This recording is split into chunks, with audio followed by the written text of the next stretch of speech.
going. Hello, Salt Lake and rest of the world. It's Godless Rebelution podcast, episode 5.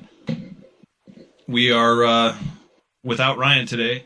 We have Atheist of Utah President Dan Ellis and Vice President Sarah here today, and then me. Hi, I'm Dan. Hi, I'm Sarah. Hi, Sarah. We have some diversity today. That's nice. Excited to not just have white men, huh? It's not all people. White straight men at that. As far as I know, anyway. Yeah, well. She was sighing as she looked at me. Apparently I don't have a penis. No comment.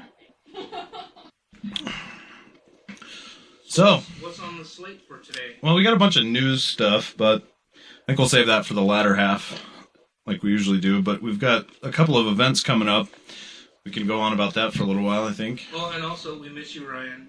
I hope you're having fun Oh, shopping. yeah. I saw some of his Facebook photos of the canyons he was slotting.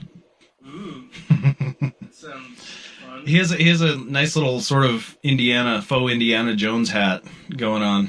Oh, yeah? Or like or the desert gear probably, since he was in the military. Too, or just a hat? He does have a whip, but he doesn't bring it camping. Oh.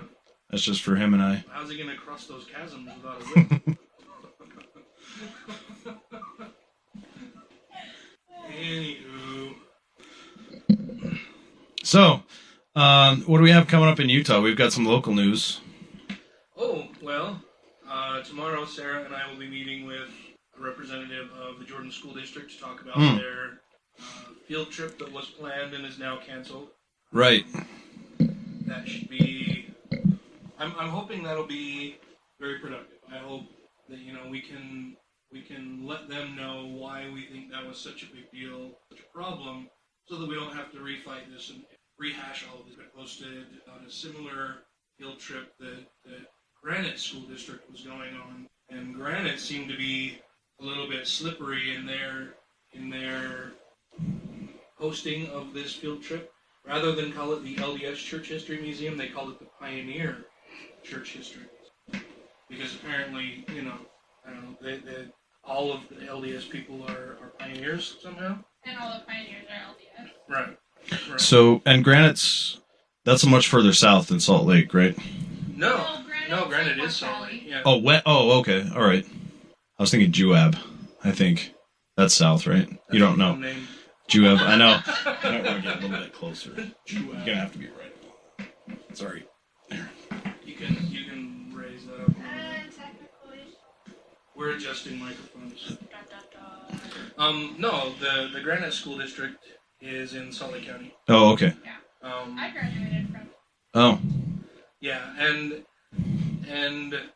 it would have been great to have received word that Granite District was also doing something like that. I think the person posted this yesterday, and the field trip was planned for today, so there wasn't a whole lot that we could do there. But hopefully our meeting tomorrow with the Jordan School District representative will be fruitful. Yeah, I'm just excited that they actually. Yeah, I was really encouraged by their message to us asking us to come in a meeting. I thought that was good. I hope it will go well. I mean, I'm sure the meeting will go well, but I hope that they, that when we leave, they understand why we were there in the first place. That we never have to have that discussion again. Right. And what's your initial take on why they're doing that? I mean, do you think that they're allowing you to come in to get to have equal time for all minority groups, or do you think it's just sort of an appeasement I mean, it was sent in response to the email that I sent to the fourth grade teachers at Westdale Elementary, to all of the members of the Jordan School District Board of Education, to the principal. The message that we received was in response to that message, or that email that I sent. So it's not that they are just looking for input from everybody, it's that they want to address the concerns that I raised. So I'm hoping that they'll actually address them, and like I said, that it will be fruitful, and we won't have to have this same discussion next year. So basically the issue then is kind of like, had you not said anything, it would have just continued as planned, and, violations of the Constitution would have just gone on and no big deal, right? As long as... unchecked. Right. Exactly. Right. As long as nobody was in disagreement with the. Right, and that's why it's so important that we do speak up and that we do say things, that we do bring it to other people's attention when they're doing something that runs afoul of the Constitution and the separation of church and state. It's important that we bring that to the people's attention so that they can know that, and because a lot of the time they may not even have any idea that what they're doing isn't appropriate or isn't right. Right. I'm sure that they didn't do it with any ill intention. It's just something that has happened for so long and has happened for so long unchecked and had nobody stand up and say, hey, what you're doing is wrong, that they, I'm sure they probably had no idea that it wasn't a good idea. Right. Most of these teachers probably went to Mormon history museums when they were in school. Right. And it's something that has gone on for decades. Right. It's one of those religious privilege things. Yeah.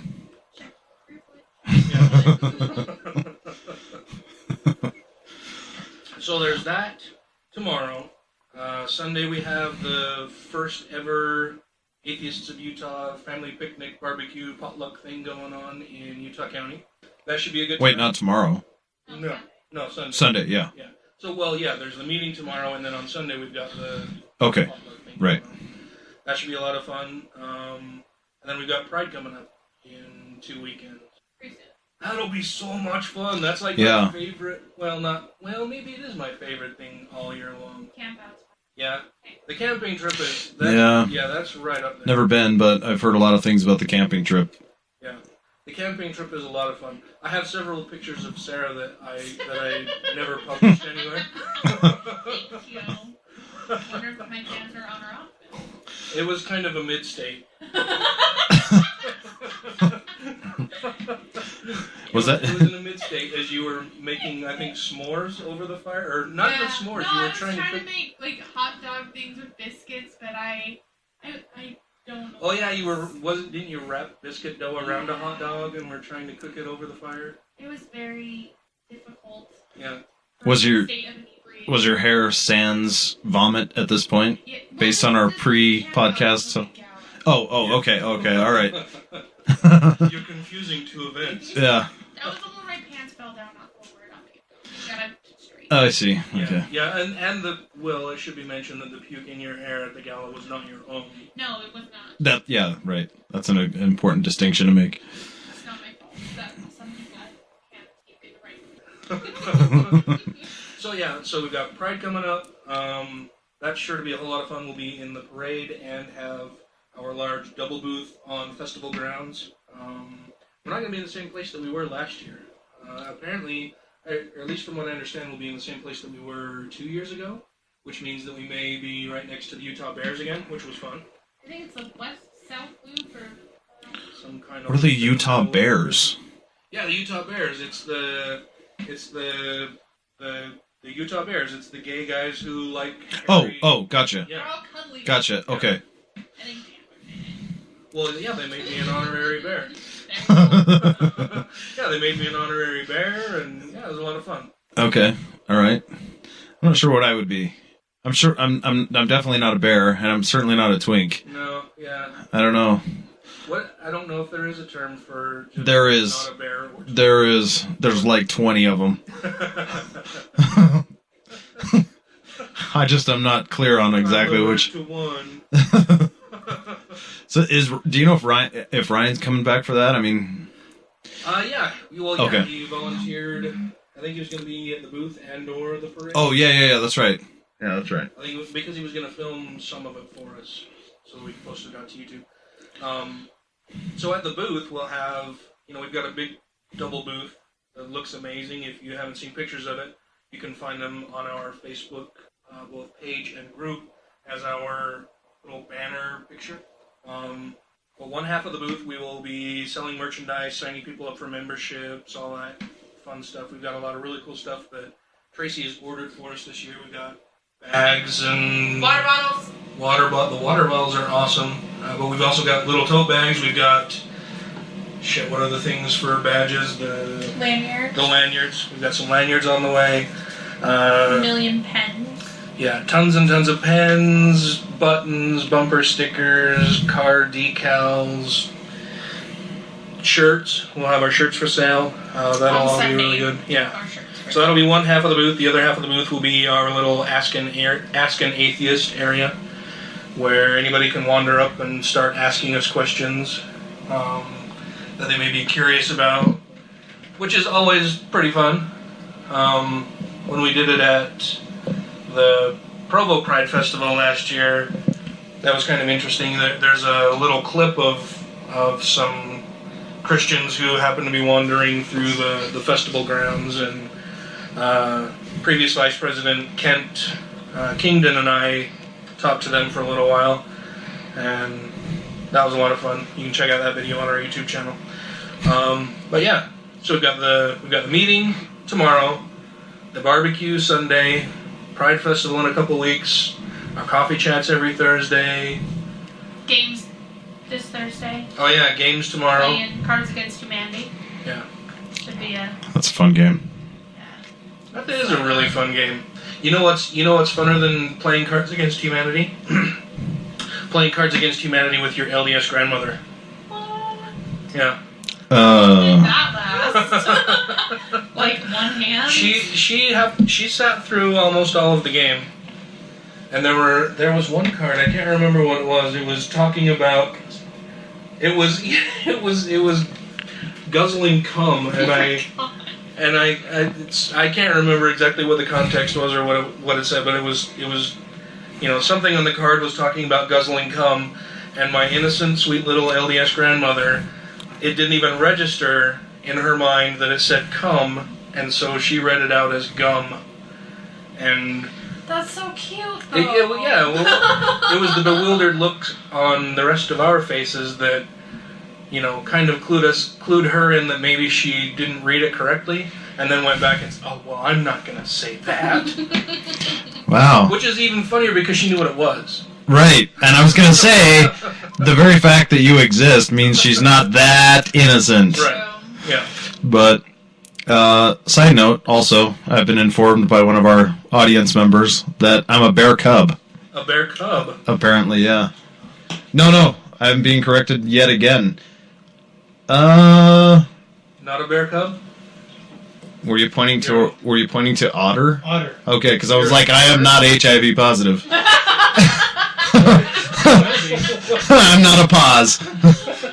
A pause? Yeah, a pause. Yeah, he was showing me. He was pointing at one, but right below. Yeah, no. So yeah, he was showing me the list, but I'm not a pause. So I think he meant otter. I'm an otter. Well, and we may want to mention that in our little audience today, or for this podcast, we have my son Gray Marchese and Sarah's husband Joe Martinez, who is Jose Martinez. Yes, the newspaper affectionately referred to me as Jose Martinez. Is that true? Yes. They called you Jose Martinez? In print. When it was Oh. When we did the mass the mass resignation. resignation, they asked our names, and he said Joe, and then I was like, yeah, Joseph, and they printed Jose. So. Wow. It's Martinez, obviously they misspoke and meant to say Jose. Yeah. Yeah. Welcome to Utah. Why would he know his own name, after all? He's just, So yeah, lots of exciting, fun things coming up. Tons and tons of new members in our Facebook group every day. I think I'm adding between 5 and 10 people every day, and probably declining at least that much, or at least that much to double that amount. Did you accept the porn star girl? Yes. Oh, awesome. Yeah. I don't know, I thought that was kind of cool. Yeah. Well, yeah. Well, when I saw that request initially, I thought, oh, great, here's another fake request. Some person who's using this model's picture as, a Right. gateway into whatever. But no, then I started looking at her timeline more and sent her messages, and she replied, and it was like, okay, no, she's had her I like account her for a long hair. time. Yeah, her hair is, well, Tracy said the same thing, like, man, her hair is really cool. Oh, it's like rainbow. I want to say it's delicious because Yeah. I want to lick it. Yeah. Yeah. Is her name Skittles? Because that's how you're describing her. that could be her. I don't know if it's actually That would be a stage name kind of thing. That would be a fantastic stage name. Yeah. Skittles. Yeah. For a man, too. Yeah. Sure. Because you can taste the rainbow. Oh, God. Yeah. Yeah. Well, your cum-guzzling grandmother can. Oh. I'm sorry. I'm Derailed. sorry, Grandma. I didn't say that. That was all Matt. That was all me. The voice changer. Is she listening? I doubt it. Yeah. But, you know, my relatives maybe. But I should apologize to the audience here. Although he is the one that reminded you of the exact term that was used in the game. Yes. Yeah. He's younger, has a better memory than I do. Yeah, that's true. He's a child. He's at least like 12. Yeah, I know, but no, it's true. I am also at least 12.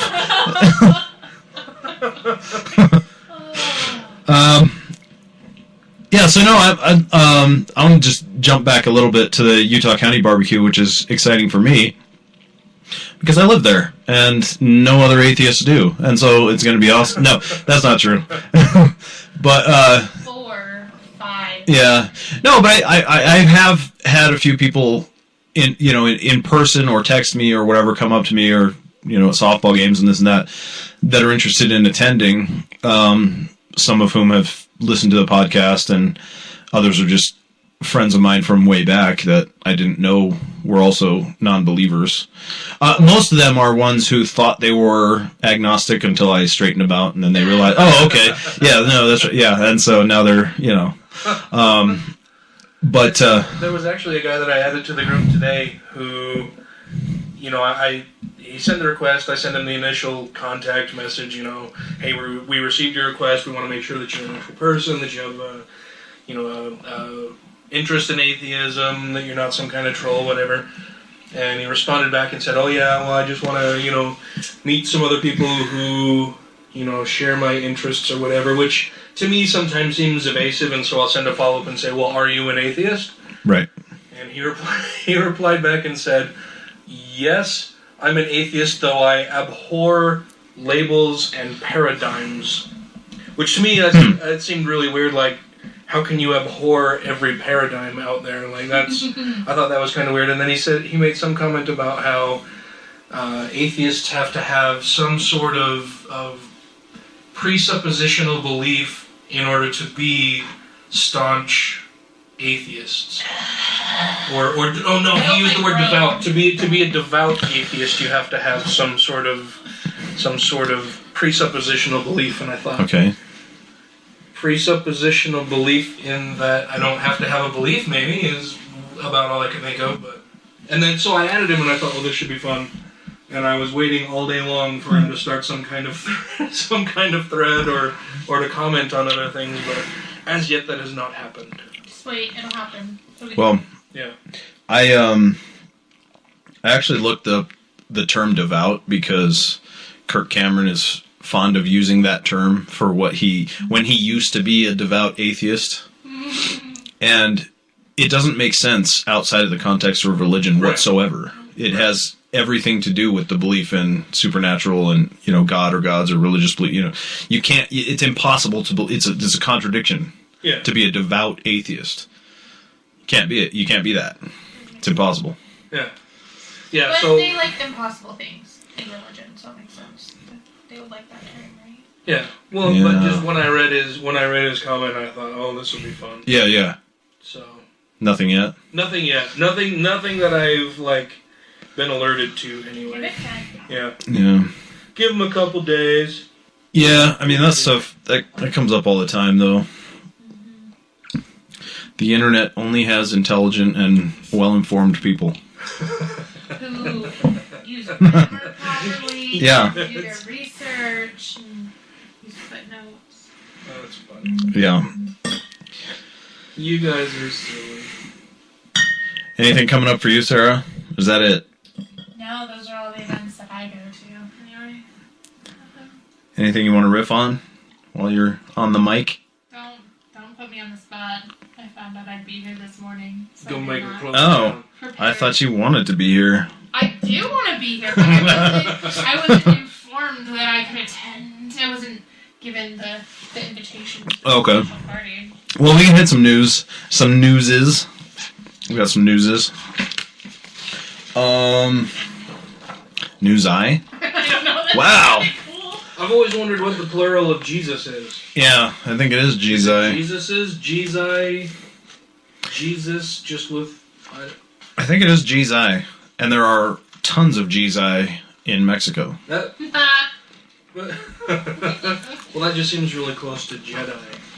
And Well, I'm not saying... Yeah, it's getting deep. I'm not saying they're not awesome. Well, Jedi, in my mind, is too close to Jedi. You can laugh into the mic, Sarah. which for me is blasphemous. I mean, that you can't be that close to the Star Wars if you're talking about religion. That's Dude, that reminds me of, what was that, episode 3? Where you put me on the spot? Or was that 2? For your sign off. Yes! Yeah. Yeah. That's totally, because I was like, Millennium Falcon Captain Matt, and Ryan was like, right on it. Death Star Colonel whatever. Ryan, you're like, I like the Star Wars. I'm down. And I was like, yes, perfect. It's been a couple weeks and I still couldn't think of anything better than that. Like, it's been haunting me since then. Has it really? Yeah. Well, a little bit. Well, now's your chance, because we brought it back up. Maybe later. Okay, so anyway, to finish your thought though, Jesus too close to Jedi. Oh yeah, well, and that just seems like if there were such a thing as blasphemy, that to me is blasphemy. Like, that it bothers me that it could be Jedi, Jesus. That's just wrong. Yeah. Maybe it's the whiskey talking. I don't know. Well, I mean, Yeah. it's hard because there's so many similarities. Between Jesus and Jedi? Well, they all wear robes. Jedis were so much more badass. True. Well, if Jesus But- could have done all the things that they say he did, he would have been pretty badass too. I mean, it was just think like, Dick, but he you could know, have been pretty beards and ponytails and robes and hoods and, you know, they walking around telling people what they think and stuff and Changing people's mind with Yeah. yeah. So Yeah. I don't know. I think they're both invented by George Lucas. These are not the saviors you're looking for. Nice. I just want to know what the Jar Jar Binks of Christianity is. I don't Oh man. I try to forget that. I'll figure it out, don't worry. You're I'm trying. About doing the voice, aren't you? No, I know how to do the voice. I'm trying to think of a quote that would work good for Christianity. Well, Jar Jar Binks ruined the Star Wars trilogy. True. So who ruined Christianity? Yeah. Is it L. Ron Hubbard? Is it Joseph Smith. Joseph Smith? Is that Christian though? Is it Martin Luther? Those are not the Jews we're looking for. And posted on all the wall, all the doors. Lisa want to know the Jesus. Yeah. The Jesus. Nice. Oh, wow. All right, moving on. Okay. There's a lot going on this week. Some newsies. Yeah, some newsies. Where do I want to start?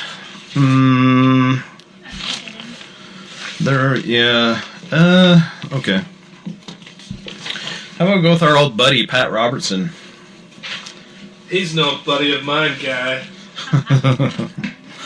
I'm not your buddy, guy. Do you know this story? They had a female caller to the 700 Club.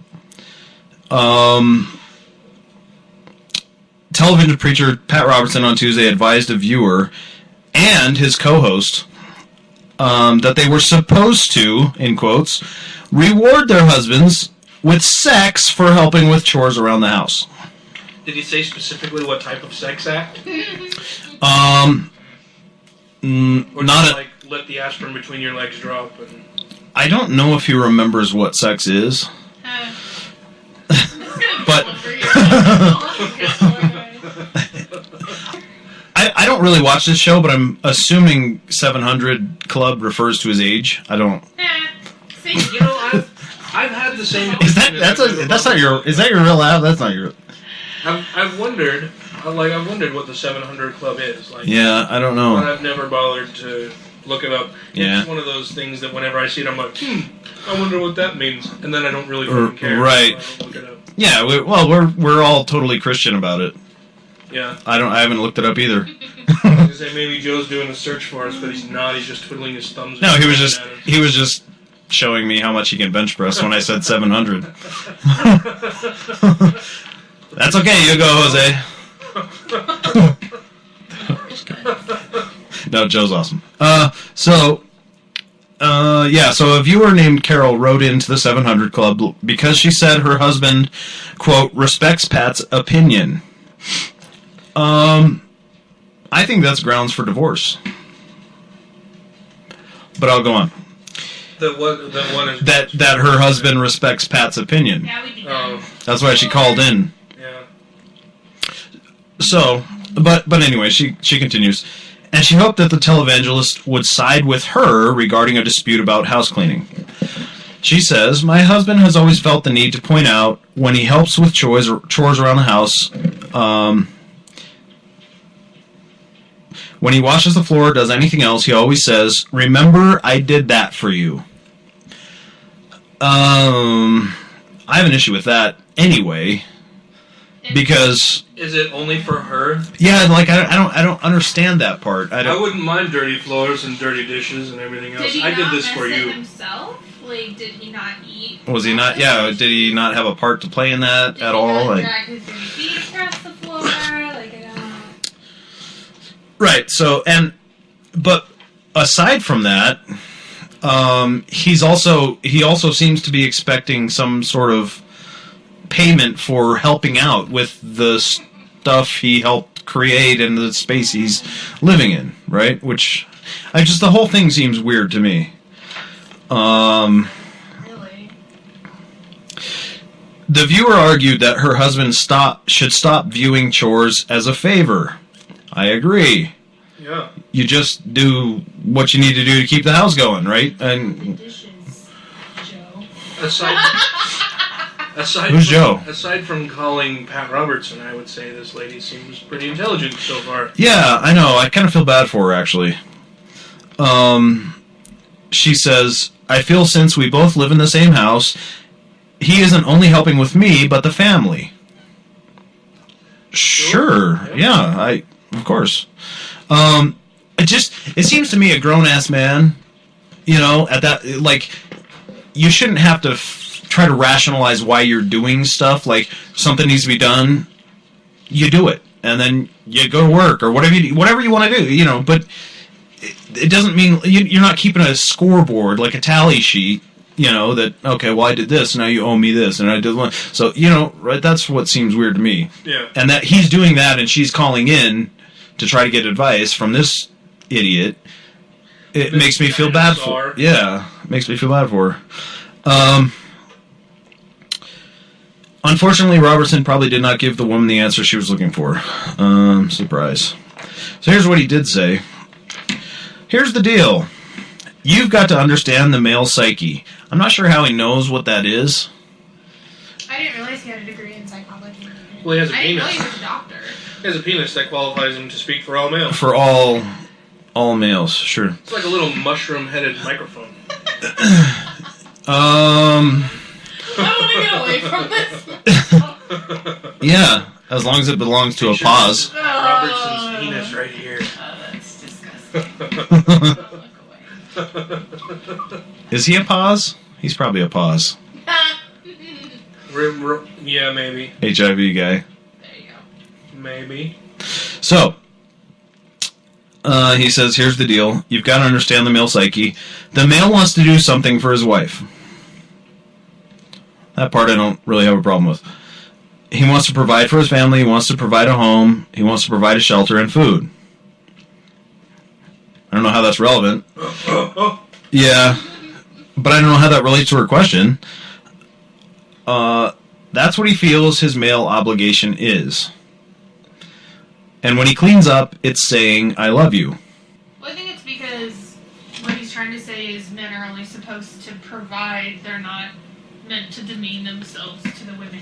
With domestic work. So if they do the little lowly cleaning job, it's because they love you and not because they have to or that they should. It's purely out of love because they're demeaning themselves. What does he think you guys did before they ever got married? Yeah, that's exactly what I was thinking. Just purchased dishes until they got dirty and threw them away? Right, I'm going to go out to Walmart and buy more laundry. Yeah. No comment. No, but I didn't have any brothers growing up. I had 2 sisters, and so according to Pat, my parents were supposed to say, Matt made this big mess. You get out of the way and let your sisters clean up. Well, unless you love them, and then they'll owe you something like they. That was a bad example. Not Yeah, like but- that, sexual- like, No, I mean, on my part. Come on. Okay. Where in Utah? Well, this whole article is just ridiculous. Okay, so he goes on, quote, and you're supposed to say to him, darling, you are wonderful. You're supposed to call her darling. That's what it says. And I love you too. Instead of that, you're saying, we've got a deal. We have a partnership. Yeah, weird. Now, do you want me to have a loving, warm, sensuous, exciting marriage, or do you want me to have a partnership? Can it be both? No. Oh. And would you like to have a business relationship with your spouse? And that's what you're asking for. Says Pat. That confuses me because it seems Yeah, it's like weird. a business relationship, if it's like you tally up the chores versus the sex act, that seems a lot more. That seems a lot less loving. Well, yeah, the ledger of I've done this, which equates to Sure. sex X amount of times. That seems like a business relationship. Yeah, it does. But then again, we're being logical about this, so Yeah. Well, it is Pat. Yeah. He's saying I love you, Robertson insisted. Each dish he's saying Terry I love you, which was her name. If you understood that, you say, darling, I've got a treat for you. Wait until we get behind closed doors and you see the treat I have for you. You got it? Oh, That's how I ended that. I just can't. The stupidity and the Yeah, misogyny. the misogyny. Especially this week. Like, come on, cut the misogyny already. I'm over it. What's the significance of this week? With the guy who didn't get laid, so he killed people. Oh. Yeah. It's just. That would have been such a brilliant segue had I printed that That story. Yeah. If you want to have a relationship like that, if both people are totally cool with that type of relationship, that's fine. But, well, it's quote-unquote. No, I know what you But mean. it just, with this and with the crazy shooter guy, it really bothers me that more people in the media, like Pat Robertson, are inferring that women are just, we owe sex to men. Yeah. And that just makes You're not me much good wanna except stab for, cooking, cleaning, all the domestic tasks, and satisfying your man. people. Oh yeah, Mhm. that's why I was put here by Jeebus. So And that's why I think it's so funny that these fundamentalist Christians hate Islam. Because it's exactly what they're fucking saying too. Yeah. They say the exact same thing. Women are for making kids, and boys are for pleasure. That's the same thing in Islam and Catholicism. What? No, okay. That is a segue. What? No, that's a segue. That's a segue. That's a segue. No, that I don't know what figure. I got you said. booked up. Hold on. I wasn't prepared, but I have that story. Women Okay. are for what and boys are Pleasure. Or no, women are for children and boys are for pleasure. Mm. Okay, is this the right one? I don't even want to know. I Alright. Let's go. U.S. Army admits to widespread cultural pedophilia in Afghanistan. So I saw the headline for this, but I didn't read the story. Uh-huh. And I was intrigued, but I was in the office today and didn't have a whole lot of time to look at different stuff. Yeah, So- I was intrigued too, so I read it. But So is it okay? Well, you'll tell us. I will tell you. Common scene in Afghanistan, it says. Women are for children, boys are for pleasure. Many of the confrontations occur because of coalition ignorance of or lack of empathy for Muslim and or Afghan cultural norms, resulting in a violent reaction for the Afghan security force member. Listing among the, quote, taboo subjects for conversation include any criticisms of pedophilia, mentioning homosexuality and homosexual conduct, advocating women's rights, anything related to Islam. Wait. So, to say that pedophilia is bad is taboo? Unless you're Yep. comparing it to a satanic mass. It was a Pope thing. You guys need to read Pope news. Pope news. Anyway, continue. I don't have Pope news. My son does, because he's 13. Pope news. That was a joke. He doesn't really. But he's a 13-year-old boy, so he has Pope news. Sorry, I'm slow, yeah. It's the way they market. It's not my fault. I get. Well, and if you're Bill Donahue, it's not pedophilia, it's pederasty. And there's a big difference. Right. Pederasty isn't as bad. Sure. Yeah. But. Bill Donahue is just a huge dick. Oh gosh, I know he is. So, as recently reported by WorldNewsDaily.com, the linkage of pedophilia and or homosexuality directed to the Islamic belief system has prompted founder of the terrorism watchdog group Jihad Watch, Robert Spencer, to state, by mentioning pedophilia and women's rights to saying that soldiers should not mention such things, they are tacitly admitting that those things are indeed part of Islam. Well, who has told the soldiers that they are not to speak about these things? It doesn't mention that. It's. I think this is just part of what the coalition troops in Afghanistan know, or what the feeling they get from. It goes on. This whole thing seems really weird to me. Like the headline, when I saw the headline, it seemed to me that they were inferring that U.S. troops are committing acts of pedophilia. Yeah, no. But it sounds like that's not what's happening. It's coalition troops that have noticed this kind of behavior, and it's the Islamic rule that it's against the rules to talk about it. It's taboo to talk about things that we're doing that Westerners may not approve of. Right, so the last line I just read, by mentioning pedophilia and women's rights and saying that soldiers should not mention such things, they are tacitly admitting that those things are indeed part of Islam. Right.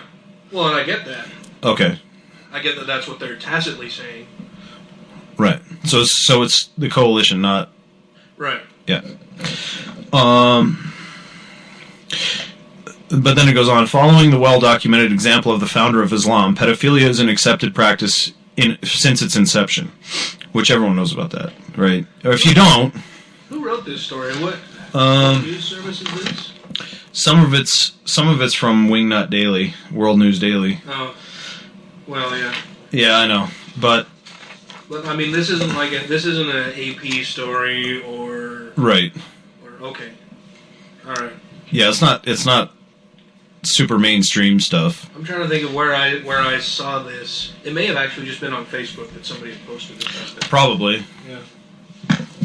Because that's where I get all of my news these days. From Facebook. Not just because they're not on Reddit yet. Yeah, probably. That's where I get all my news.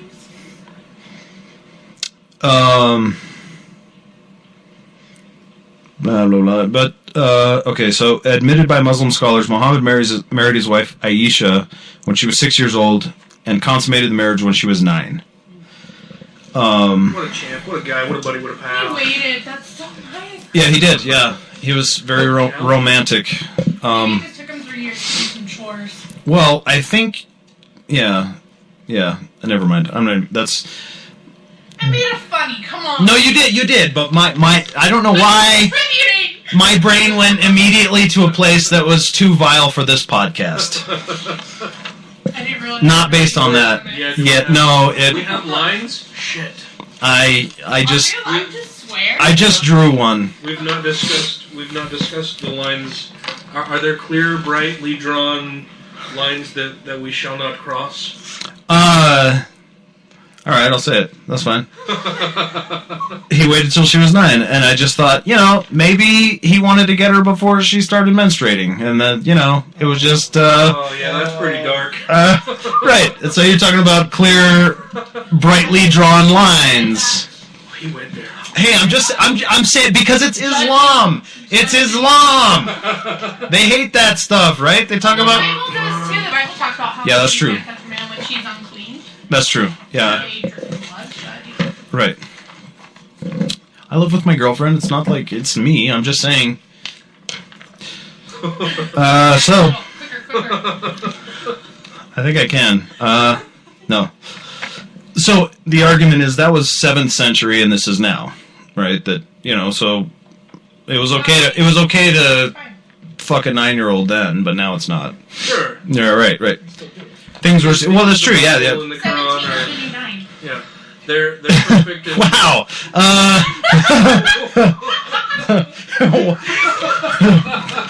That was an awesome line. I think 18 would have been better, but 17 was great. It's kind of. Yeah, it's a little. Yeah, it's dicey. No, it was definitely dicey. It was definitely That should be 17 is the new 9. that should definitely be Slap it on a shirt. the Catholic Church's. That's awesome. I fucking love that. There we go. 17 is the. Actually, you know what? That's even better. That hits more in the heart of Muslims, though, right? Because of Muhammad. You don't even. I mean, that would be so blasphemous. It'd be ridiculous. Be fun. That would be hilarious. I'm doing it. Do it. I'm gonna do it, and I'm gonna draw his fucking face on my shirt That too. was beautiful. Well, I'm glad. That was great. That was pretty So, okay. Okay, so this part's from Examiner.com. They also covered the Grand Mufti of Saudi Arabia, Sheikh Abdul Aziz bin Abdullah. He has been a Muslim. Wait, Sorry, I'm gonna have to read this for a second. Okay. He's been authorizing Muslim adult males to marry girls as young as 10. And in a comprehensive and widely ignored by major media outlets news article published by the San Francisco Chronicle from August of 2010 titled Afghanistan's Dirty Little Secret, reporter Joel Brinkley details the widespread cultural and religious acceptance of man-to-boy pedophilia in the Central Asian nation. Too often, he says, soldiers on patrol passed an older man walking hand-in-hand with a pretty young boy. And that's a weird description anyway, even if it is from... pretty. Yeah. Yeah. They made that distinction that at least they get to communicate how people want. I know, I was wondering when you were going to throw twink in there, but it didn't come. That's okay. It could have been an otter, you don't know. Well, at least they're discerning pedophilia. Right. They probably don't Google that. Their behavior suggested he was not the boy's father. It was super yuck. And then British soldiers found that young Afghan men were actually trying to touch and fondle them. For centuries, Afghan men have taken little boys, roughly 9 to 15 years old, as lovers. Sure, why not, right? The Greeks did it. Then it's Yeah. whatever they did, let's just do that. Right. Democracy. That's happened before. Yeah. It worked out really good. I mean, they're doing great over there. That's true. Arguments from tradition are always awesome. Yeah. I think in a previous podcast I had mentioned Dan has a leprechaun beard. And I think if it wasn't that color, it would be very Taliban. And maybe that's where the comment came from. Wings going down. Oh, that's true. He does have some like hipster stash wings going on. No, we need to get in the turban. Do we? I'm No. calling him a pedophile right now. I don't understand. Joe's wondering. Because he was arguing for it. The Greeks did it. Not for it. I was just saying. Anyway. That's a thing. It happened. No, you're right. Yeah, you're right. But Does that change? I don't know if that. I mean, What? I don't think that changes anything. I think they were all just They were all just. The Greeks did slavery too. Yeah, That was a good thing. Well, that's true. You're right. Yeah. So. I would have to disagree. Wow. Okay, so I did not expect a disagreement. so just sex, no sex slaves for Dan.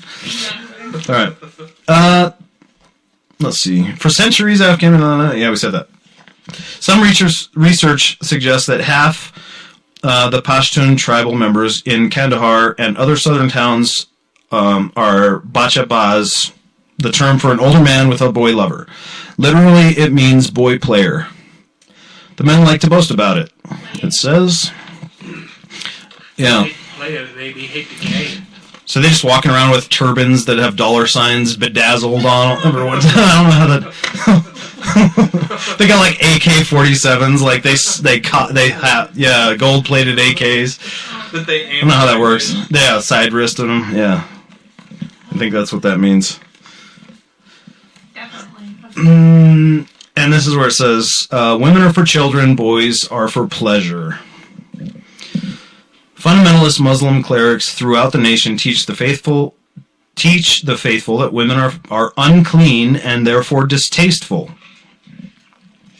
I am pretty dirty. It's true. You're a dirty, dirty girl. Okay, but how is that distasteful? I defer to you, Jose. I don't know. Nice. One unnamed Afghan was quoted as asking how his wife could become pregnant.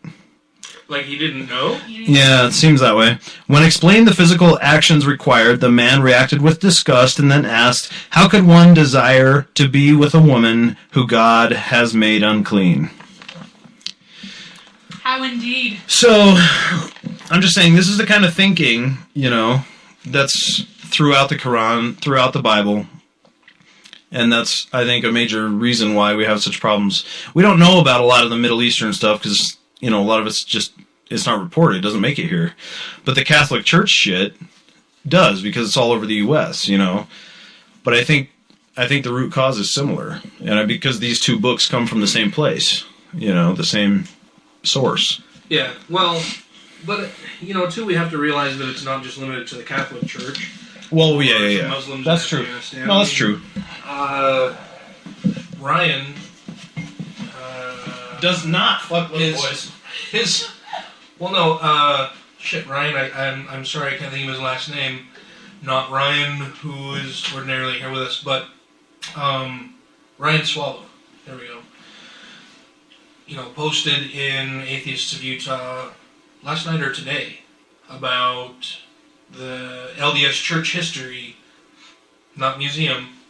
I don't think they would build a museum for this, but made a post about how he had been posting in several different groups and in Atheists of Utah about the LDS church's history of covering pedophilia. That, he had been molested as a youth by a church elder, and that the bishop and the stake president buried it. They covered it up, and that you hear stories about this all the time. If you're here in local, or you know somebody in the church, or you were a member of the church who this happened to, that this kind of thing happens all the time in the LDS church, but it's not as widely known as what has happened with the Catholic Church. Well, I think part of that, I think it happens in every church. Yeah. It's just, there's so many Catholic churches, and then they got caught Well, trying to cover it up. Like, that's why it became such an issue that they were protecting these. Right, well, and the Catholic Church is so much larger than the LDS Church. Yeah. So, Not if you ask the LDS Church. 300 billion members or so? But that was the argument back and forth was, it happens in the LDS Church, and it's not as widely known as what has happened in the Catholic Church. And a large part of that is because there haven't been, these large lawsuits. There haven't been these payoffs. Sure, there's been a lot of cover-ups, but it hasn't been, I was going to say it hasn't been a systemically. Yeah, I was going to say, is covered it an institutionalized cover-up like how it was with the Catholic Church, where it went all the way up to, the hierarchy of the church that was actively covering these things up and actively protecting these people, or is it just stupid people at the ward and stake level being stupid? Right. Well, and how would we know until and unless there are lawsuits that, Yeah. gather all this type of evidence and release it out into the public? Yeah. And, it makes me sad to know that this kind of thing happens all over the place, but it pisses me off that these religious leaders, rather than at what in the Catholic Church, if you're apparently a Muslim in Afghanistan, or if you're an LDS church leader here in Utah, that rather than trying to protect children, you protect the fucker who has committed these atrocities. Yeah, the criminal. And allow it to continue because you're just covering this shit up. Mm-hmm. Yeah, it's pretty despicable. I don't get it, obviously. But, I mean, especially here in Utah, so much about saving face. It's the perfect church, so everyone, especially the leaders, should be perfect. So they have to save that face. They can't admit that they did something wrong because, well, then maybe God isn't directing them. Well, yeah, I mean, how could God have called this person to hold an office in the church, or a calling in the church, and then allowed this to happen? Exactly. Right. Yeah. Well, and you see the same thing in Islam. I mean, it's like, that's why they have those. I mean, it's such a humorless religion that you do see those signs that they make. That's like, death to those who say Islam is a violent religion. Yeah. Oh, the irony. Yeah. Yeah. So there was another story. How was it a good segue? This is the awesome segues episode. Were you not informed about that? I was not excited about it. Yeah, that's every episode, I think, where the segues are, another story is this. And here we have another news item. So, I thought I knew where this was, but I really don't, actually. Franklin Graham, does anyone know where he's from? Franklin Graham? I'll bet there's more than one. Oh, that's probably true, too. Is he a friend of Billy? I would imagine so. And Lindsay. Lindsay Graham. That's... But he has some... Evangelist? Yeah. He has some cool things to say. You know what we need? We need a producer. Or somebody to just sit in the background and, look shit up as we're doing stuff. Joe has been... I know, Joe, yeah. Joe's been kind of our producer. Yeah, he's been so much of a producer that he informed me I'm an otter today on the air. But, yeah, it would be... Yeah, anyway. Found this website. Oh, he's in North Carolina. Oh, well, shocker. Sorry, North Carolina fans, if there are any. Yeah, there may be. North Carolina is so much better than South Carolina. That'll get us some fans. No, but it's a beautiful state, though. He's president and CEO of the Billy Graham Evangelist Association. Oh, so he's a relative. Okay. So, yeah. Oh, weird. Anyway, Imagine that. this might be scarier, actually, knowing that. Yeah? Because he's probably younger, which means we're going to be dealing with this for longer. I don't know. How old's Billy Graham? Well, this says that Franklin Graham III was born July 14th in 1952. Oh, okay. All right. He's no spring chicken. No. Okay. No. So he's what, like 70? Yeah. All right. So anyway, he says this. Well, he spoke at a Family Research Council's Watchman on the Wall conference yesterday. Not yesterday, but this was on the 23rd of May. So he spoke on the 22nd of May, where he told the assembled pastors that they all needed to be willing to have their heads chopped off for speaking the truth that gays are bound for hell. Who's going to do the chopping of the head? That's what I was wondering. Okay, Sarah will. So he has... Okay, maybe he's a prophet, and he has reason to be concerned. Nice. Sarah volunteers as tribute. There we go. Yeah. Well, I know. Isn't it tiring? I'm actually curious. Who does he think is going to be chopping up? He doesn't say. Because You just need to be Jesus.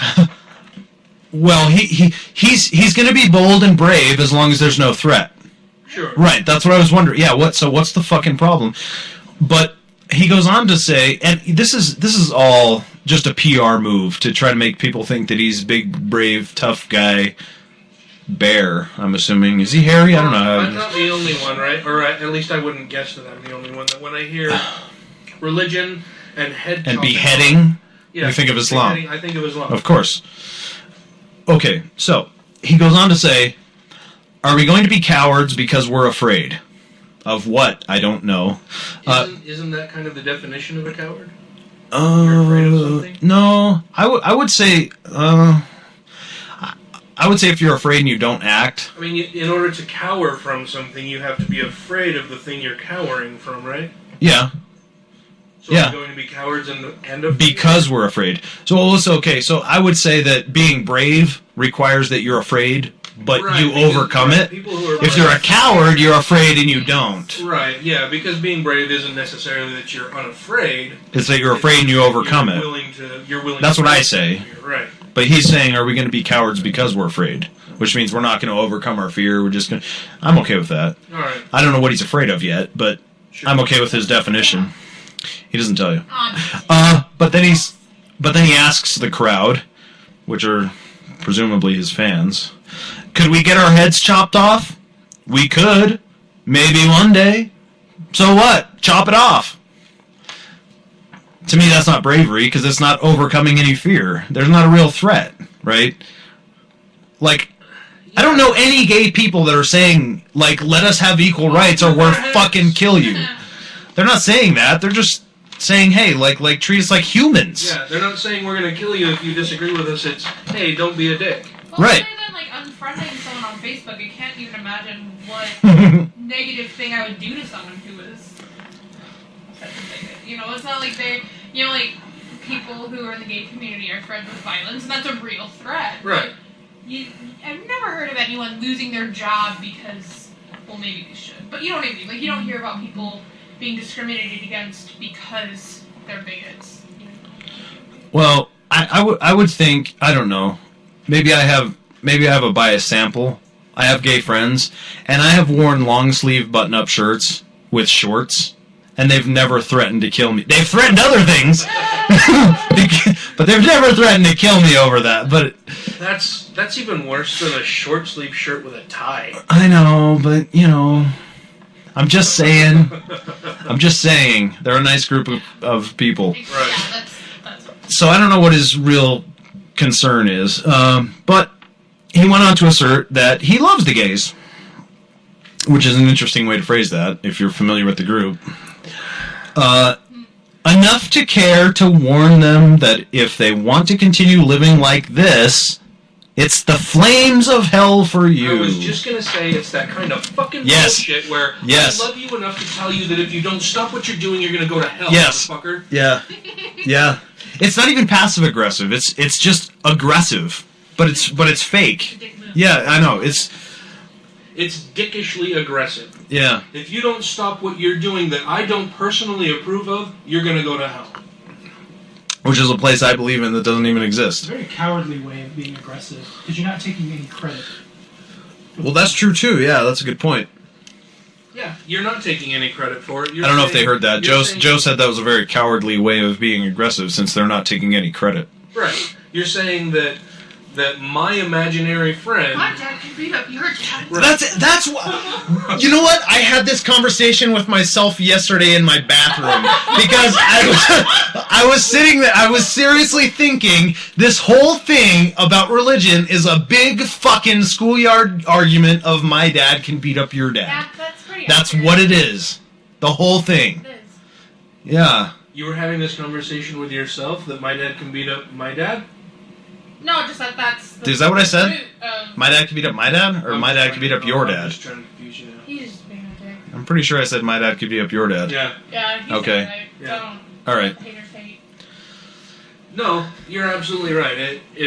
It's that fucking... No, I really do love you. It's like that... It's like that fucking weirdo when we were doing the mass resignation, the dude with the big horn, who was all about us being out there and marching around the LDS rectangle, as long as he thought that we were just there to protest the LDS Church, but as soon as he found out that we were there to resign from the LDS Church and that we were atheists, holy shit, you should have heard that horn blowing, man. He was telling us that we're going to burn in hell, but that he was letting us know and is warning us because he loves us and wants us to not have to suffer that fate. Okay, so to break it down to the minimum, it is, I love you so much that I have the right to tell you how much I hate you. Sure. I can see that. Is that fair enough? Is that kind of what... But they wouldn't describe it as... No, of course not. But I'm saying if you break down the language, I mean, I care about you enough to say something to... God hates you. Well, okay, what Graham is really afraid of is that he's going to face God and say, "Oh, I was a pussy and I didn't tell him that they were going to burn in hell." So in order to avoid that, he's going to say, "Well, yeah, I was brave enough to tell him that they were wrong and that you were right and you love everyone so much that you're going to punish them for eternity." Why is it that God can't tell people this himself directly? Why does he have to hire all of these fucking assholes? Because he's a mob boss.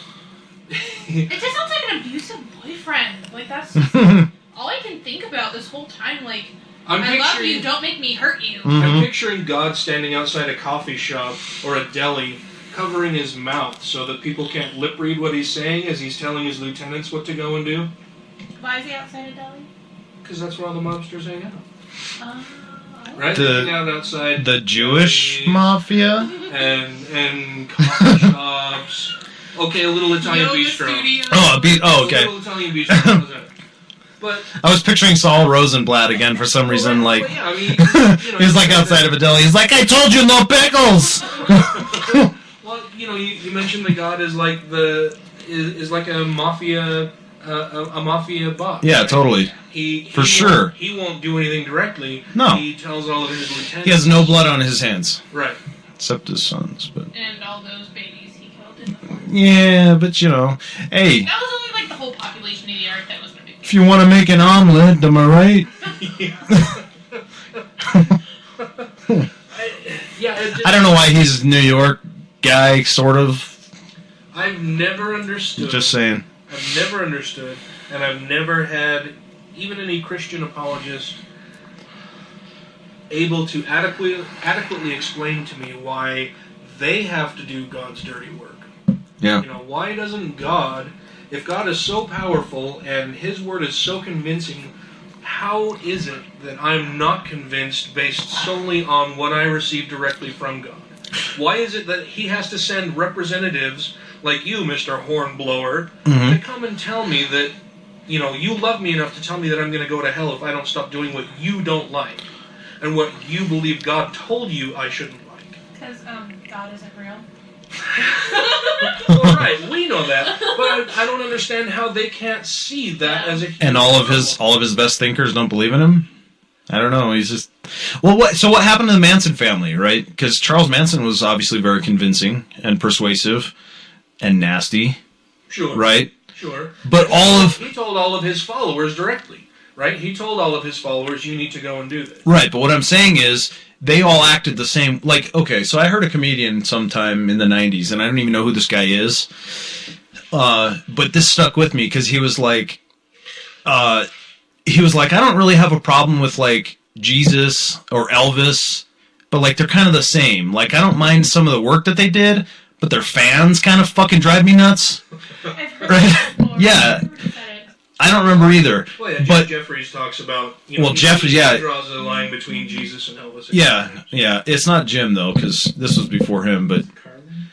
No, I don't think it was Carlin either. It was some obscure guy, and maybe he ripped it off. I don't know. I just happened to catch it. I love Jim though, but with the Manson family though, like all of the members of that group were doing what Charles was saying, what they thought he wanted, right?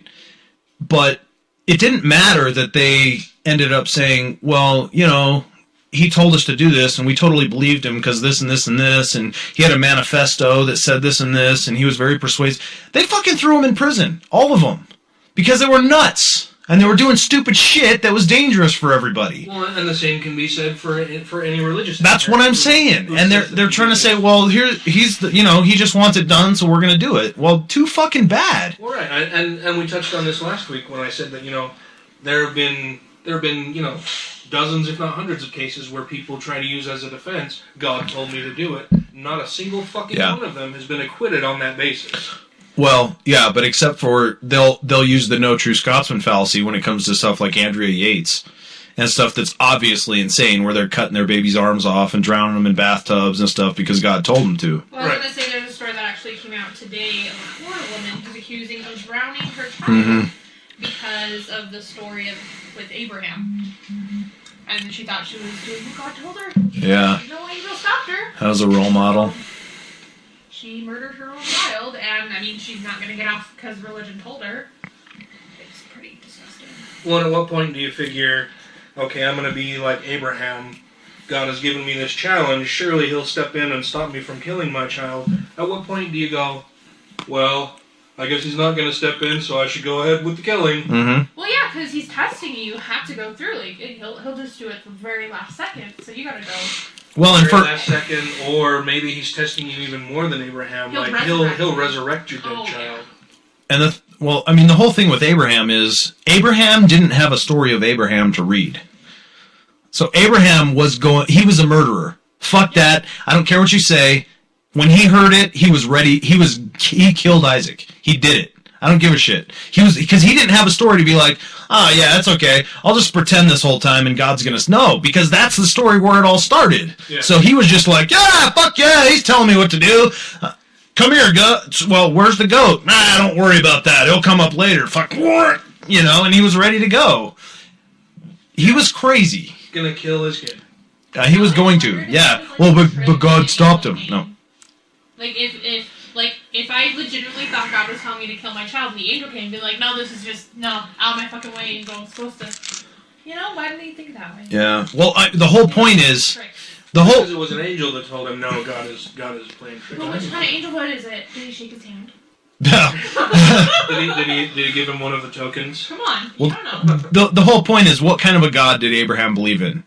Where somebody's going to come to you and say, hey, God wants you to kill his kid. And you go, yeah, that's totally what he would say. You're right. I'll do it. Right on. He didn't be like, no. Out of character at all. Yeah. He didn't be like, you can't be. Not out of character at all. Exactly. No, he's like, yeah, just another man. For my loving God. This kind of shit happens all the time. Exactly. Well, he killed people who were related to me this time. Okay. Right. But anybody you talk to today will be like, he would never ask that. He would never say that. Right? They say, well, what if God... Because we use that. Well, what if God asked you to kill your kid? Well, he wouldn't ask me to do that. He'd never do that. Well, what about Abraham? Well, he didn't do it, did he?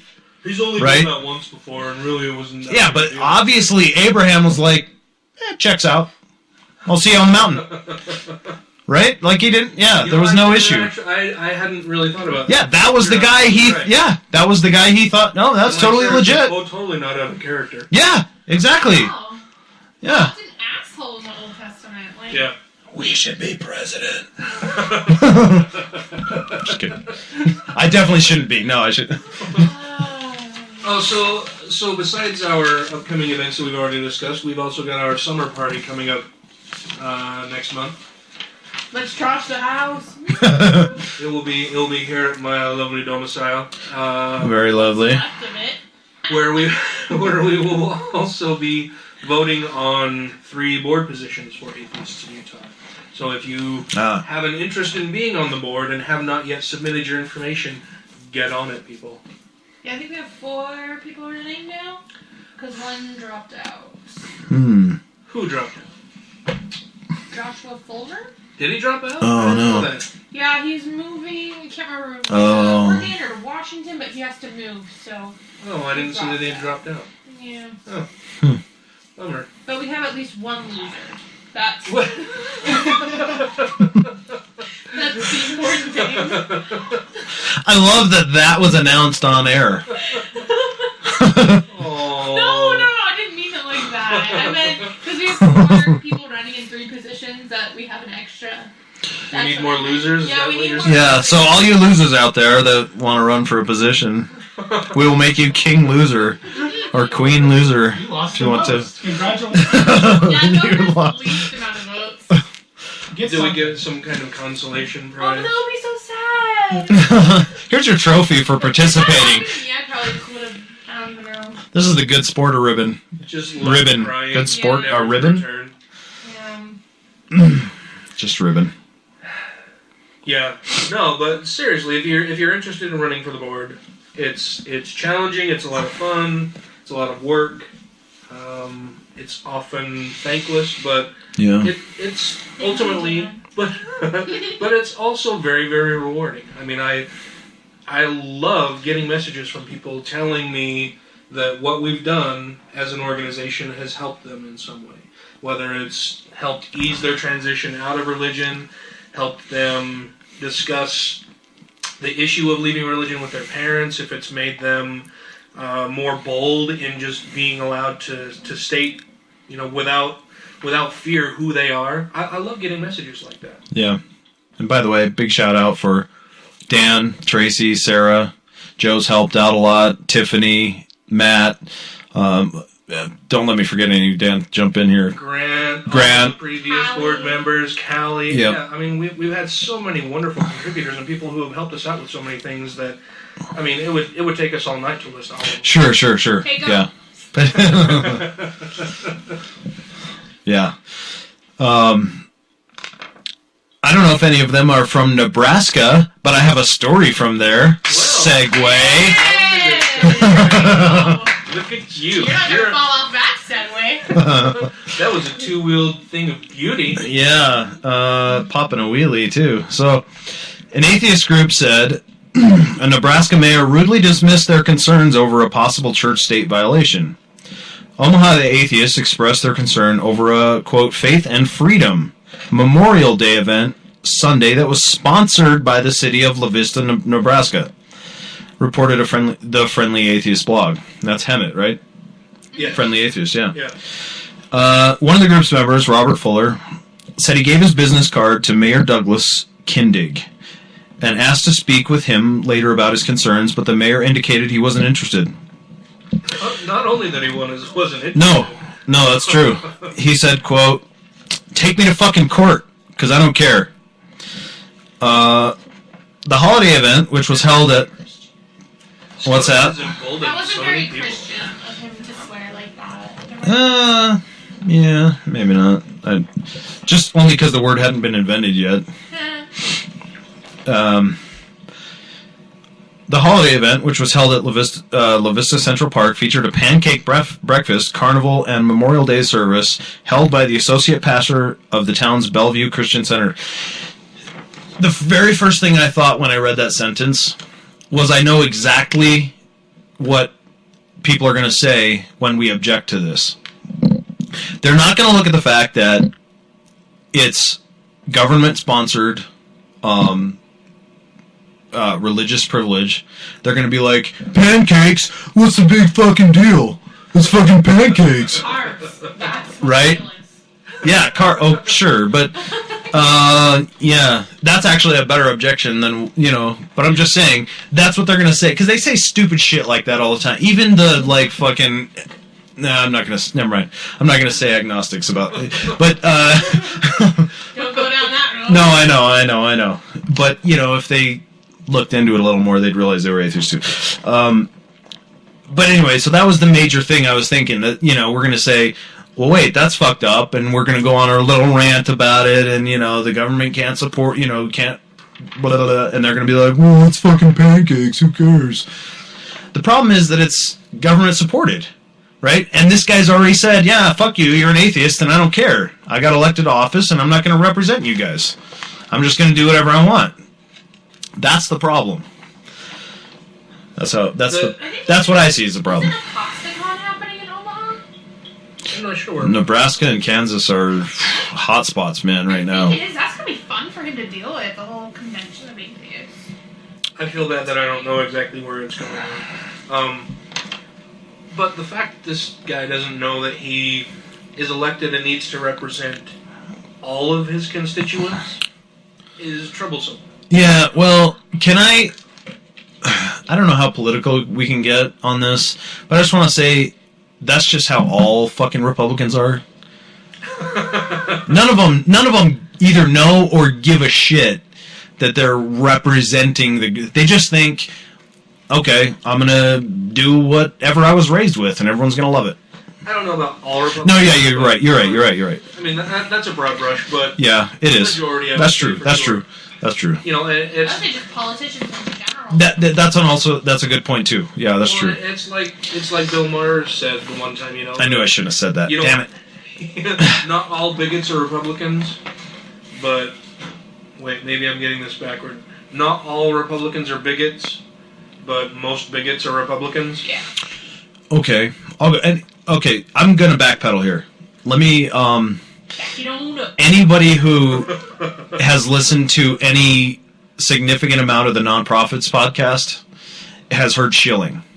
Anyone familiar with Schilling will know what I'm talking about. He's as strong an atheist as you get, and he's a conservative Republican. And he's on the Nonprofits with Dillahunty. He's Dillahunty's best friend, in fact. Him and Russell don't get along. Jeff D, they go back and but Schilling is a guy that, and even when I talked to Matt at the convention, I asked him about Schilling, and he said, you know, that he's wrong a lot.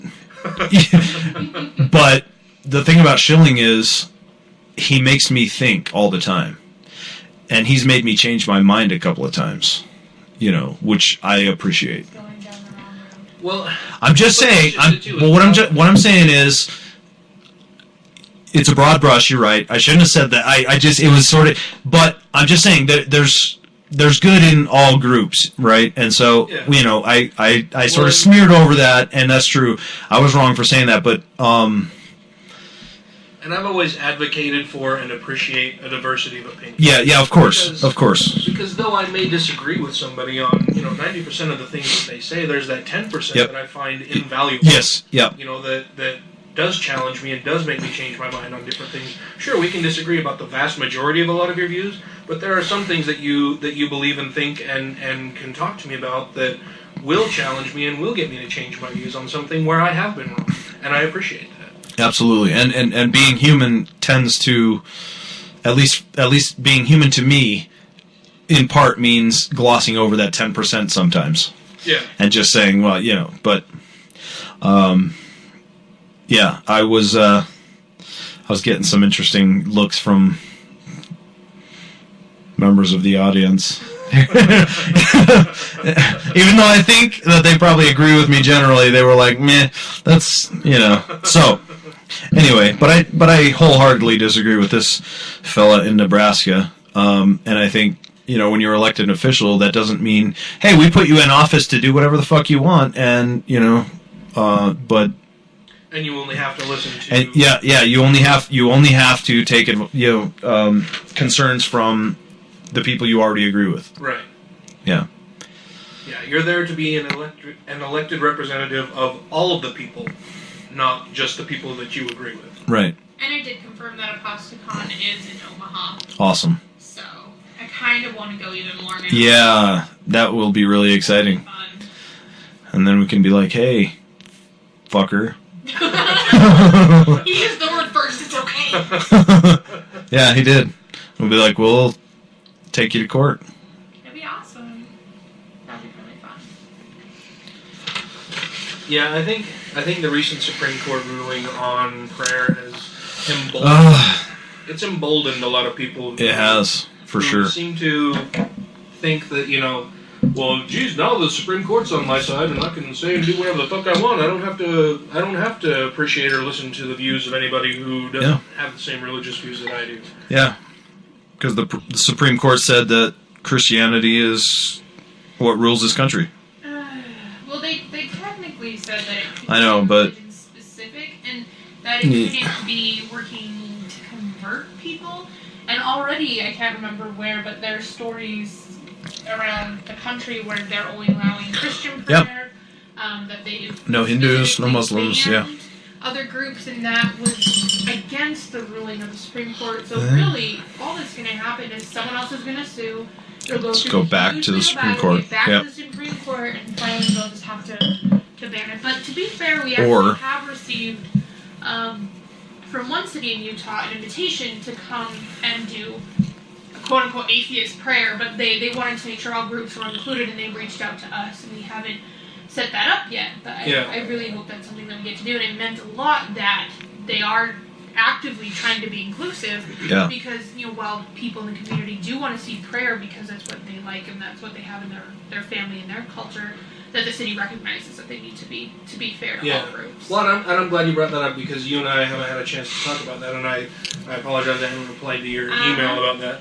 So we were contacted by a city here in Utah, a person who represents a city here in Utah, who has requested to have us visit their city council meeting at the behest of mayor of this city, to provide, I would say, perhaps an atheist perspective or a atheist invocation or opening for the city council meeting. Apparently, the city regularly, I would imagine, has some type of invocation ahead of their city council meetings, and they provided a few different dates for us to come and do it. I appreciate them reaching out and contacting us, but at the same time, I wondered, and I still wonder, how much of that is that they want to at least provide an appearance of trying to represent all of the community, versus that they actually want us to be there and would value our input. How much of it is we just want to make sure that we're not running afoul of the law? It's still a step in the right direction. Sure. But I know what you mean. They reached out. I think it means that at least they would care about appearances. Like that's more than they've cared in the past. They at least care. They at least care about appearance. Yeah, and you never know. The person who works for the mayor might be an atheist or a closeted atheist. You don't know, and they're like, what's? Not that I'm. It could be, but I assuming the minimum though, I think it's still a win. Yeah, exactly. Because the consciousness, right? The collective consciousness has been raised enough to the point where they're like, hey, we don't want to get fucked in a lawsuit, so let's at least ask them to come. Yeah. And we need to include an atheist. Right, which is better than it was. So, I mean, they may not be saying, hey, we appreciate their input. Probably not, but... I think it's not just we need a non-Christian input, but it's not that they're reaching out to Jews and Muslims, but that they're reaching to the non-religious. Like, that's a huge leap. Yeah. Compared to, we're all Mormons, let's ask someone who's Presbyterian, I think that would be more of the, like, look, it's cute, it's diversity. Well, yeah, and I saw a story today, and it was a headline story. I'm not going to name names or anything, but I thought it was kind of funny because it caught my attention at first because the headline was like, it showed this college quarterback, standing under center and ready to take the snap. And it was like, in college sports and sports generally, it's been predominantly Christian, but now they're ready to, make a change. And here's the diversity, blah. He's a Jew. I was thinking it was going to be, oh, wow, it's going to be like a non-believer that's actually accepted. I've just clutched my pearls. Yeah. How quaint. I know. Well, and, that's fine. I mean, but they're out there already. I mean, Ryan Sandberg of the Cubs and Julian Edelman of the Patriots and stuff. I mean, they're in pro sports. It's not that's two, but still. They're there. But we got Chris Cluey, and he got kicked out. And he's not even an atheist. Quote. He is, but... Yeah. We could... I know. He's a Neil Tyson atheist. Yeah. He's an agnostic. Yeah. So am I. I like that at least we agree on that. Yeah. Because I'd have to do battle. Yeah. No, so for anybody out there who isn't entirely sure what we're talking about, I think Matt, Sarah, and I all agree that if you're an agnostic, you are also an atheist. You either believe in God or you do not believe in God.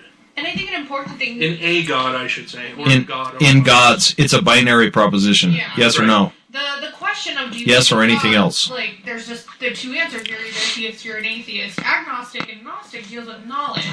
And when we're talking about belief in God, you can be a Gnostic theist or a Gnostic atheist. Like, it's a different question. Yeah, you can be an agnostic theist. I have, That's I mentioned rare. Earlier that I have been reviewing people who send requests to join our Facebook group, and a lot of the time when I send, they'll give me some kind of vague answer like, oh, I want to be able to communicate with people who share a similar belief system or whatever, or I want to see what other people think about various things. And so then I'll send the direct question of, are you an atheist? And I'd say probably half of the time I get a reply back that says, well, I'm an agnostic, but you're an atheist. If you're living your day-to-day life as if God doesn't exist, and you don't fear hell and those type of things in this realm of Christianity, you're an atheist. Right. Because if you truly believed in a God, either you don't care about yourself to care that you're going to hell, or if you truly believed in a God, you live that life, or you're really stupid. Here's how I said it to, a friend of mine. I think I talked about this last week, or at least touched on it, but I connected with a friend of mine that I've known since I was in elementary school and haven't seen for probably 10 years. And we met up last week, and it came up. We were at a coffee chat for a couple hours, and it does. And so, I kind of told him where I was and on things and stuff. And then I sort of just said, I don't, I said, before I go too far, I don't know, where you are on this. I don't know what you're, just kind of threw it back. And he said, well, I've spent a lot of time thinking about it, talking about it, this and that, whatever. And I think what I've come up with is I'm just apathetic. I don't care. Apatheist. So but I didn't let him get away with that. So I said, don't motherfucker. yeah. So, I said, right, but what I'm asking is, what do you believe? If you say, yes, I believe in God, then you're a theist. If you say anything else, you're an atheist. Right. That's it. The very definition of the word. And then I said... It's just a rejection of the premise. Or a lack of belief in a God or gods. Right. And I said, I don't know for sure there's no God, so I'm an agnostic. But I don't believe there is one, so I'm also an atheist. Right. And he said, oh, yep. Well, and just like I said, you can be an agnostic theist, which... is rare. Like, I don't know, but I believe. Right. But that should be the default position for everybody. For everybody. When you're talking about the existence of an omnipotent or super being, we should all be agnostic about that because we don't have any evidence to prove that yes, such a being exists. Yeah. Everybody should be agnostic, whether you're an agnostic theist or you're an agnostic atheist. Yeah. But I'm specifically asking people, do you believe in God? Are you an atheist? Well, I'm an agnostic. Yeah. Well, this is why I hate the word agnostic, and when people use it like that, is because it continues to demonize the word atheist. Yeah. To set Yes. it up to mean something that it doesn't. Atheist doesn't mean that I believe God doesn't exist. Yes. It's not telling you anything about what I believe. It's not telling you about any of my values, any of my morals. It's not telling you anything except I reject the premise of all the gods that I've ever seen. That's all it means. And that's a great point, but it's also a fucking spineless position. Oh yeah. No, Dan. I think if you're a career, This one I'm sticking on. This one I'm sticking on. Okay. That's how people have to do agnostic as like the atheist light, as like they get to know the movement and understand what the words mean. I'm fine with that. But if you spend your whole life saying you're an agnostic, because there's people in our group who do this, and it always makes me want to stab things. I've known a few militant agnostics. Like, oh gosh. I'm an atheist. I can go to church and I can be atheist. What the? Okay, this bothers me more than the Gnostic theists that not only believe but they know there's a God, which is almost all of them. No, I know. But I'm just saying, I was willing to backpedal on some stuff. but this one Full speed ahead. drives me nuts. If anyone, listen, okay. It drives me nuts too. But at the same time, I recognize that for most people, it's a steady progression, right? Yeah, sure. As it was for myself. Sure. You know, you go from being religious to doubting to, you know, finally admitting, well, maybe I'm an agnostic. I don't really know one way or another. I'm kind of agnostic on the whole idea. And there's this, you know, it's a steady, long progression for a lot of people where they'll adopt the mantle of agnosticism before they finally settle on atheism. Well, and I'm fine with that, again, because usually when you adopt the term, it's because you're kind of outside looking in at the atheist movement, and you think agnostic is this atheist light, and that's part of the problem, is we need to clear that up. Right. The problem I get is when people who are in the group Atheists of Utah refuse to call themselves atheists, even though they know full well damn what it means. Yep. And they only will call themselves agnostic, and they defend that position because it's simply wrong. Okay, so This is me being politician. Sure. This Sure. is me being not politicians there. And this I is- don't care about my title. yeah, this is me being Godless Rebelution podcast, Matt. And the thing is, like I said before, yes, I believe in God. I'm a theist. Anything else, I'm an atheist. Right. There's not a middle position. You either Agnostic, you do not- agnostic is not in between those things. Right. Okay, you do or you don't. It's binary, one or the other. I believe. Yes, I'm a theist. I don't. I'm an atheist. Right. Okay, Well, so to be fair, you don't get to. When you're going through the transition, I understand. Yeah, some I days, know. like, I do days I don't, but that's why, again, if you end your journey on agnostic, I'll push you. But even, If you- then, there may be days that you say you do, say you don't. But if there are days where you say you don't, then you don't have a firm belief in a God. Yeah, right, exactly. And so we'll go back to the pre-podcast conversation we were having about that person that just barely saw that Sam Harris talk about the word atheist Right. and how it comes with so much baggage that maybe we should use something else and this and that. Right. And she, yeah, brights or whatever it is. And, you know, and so, you know, she was kindly asking, you know, what do you guys think about this? You know, and and there was like 30 comments by the time I got to it.